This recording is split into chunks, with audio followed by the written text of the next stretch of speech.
ప్రతి మగాడు పొద్దున్నే ఫేస్ చేసే ప్రాబ్లం అంగస్తంభన. ఆల్మోస్ట్ ప్రతి మగాడు ఈ ప్రాబ్లంకి గురవుతూ ఉంటాడు. ఎవరైనా పక్కన పడుకున్నప్పుడు ఈ ప్రాబ్లం మనకి తెలియకుండానే బాగా ఎక్కువైపోతుంది. దుప్పటి లాంటిది లేకుండా మామూలుగా పడుకుంటే మాత్రం పొద్దున్నే మనల్ని చూసే వాళ్ళకి కొంచెం ఇబ్బంది అనే చెప్పుకోవాలి. అసలు మీ అందరికీ వస్తున్న డౌట్, మగవారికి పొద్దున్నే అంగస్తంభన ఎందుకు జరుగుతుంది? అలా జరగడం వలన మనకి లాభమా లేక నష్టమా? ఇలా జరగడం వలన మీకు జరిగే నష్టం అయితే ఏమి లేదు, లాభం మాత్రమే ఉంది. అంగం ఆరోగ్యంగా ఉంది అనడానికి సూచిక ఇది. రక్త ప్రసరణ పురుషాంగంలో బాగా జరుగుతున్నట్టు. అలాగని రోజు అంగం స్తంభించాల్సిన అవసరం లేదు. కానీ నెలల పాటు పురుషాంగం పొద్దున స్తంభించకపోతే ఖచ్చితంగా ప్రమాదమే.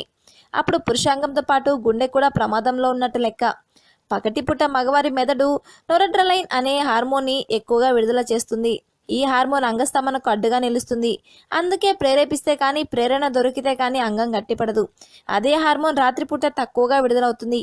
అందుకే రాత్రి నిద్రలోకి జారుకున్నాక ఒక్కసారి కాదు, చాలాసార్లు అంగస్తంభన జరగచ్చు. పొద్దున్నే లేవగానే మీరు గమనిస్తారు కాబట్టి అప్పుడే అంగం గట్టిపడింది అనుకుంటే పొరపాటు.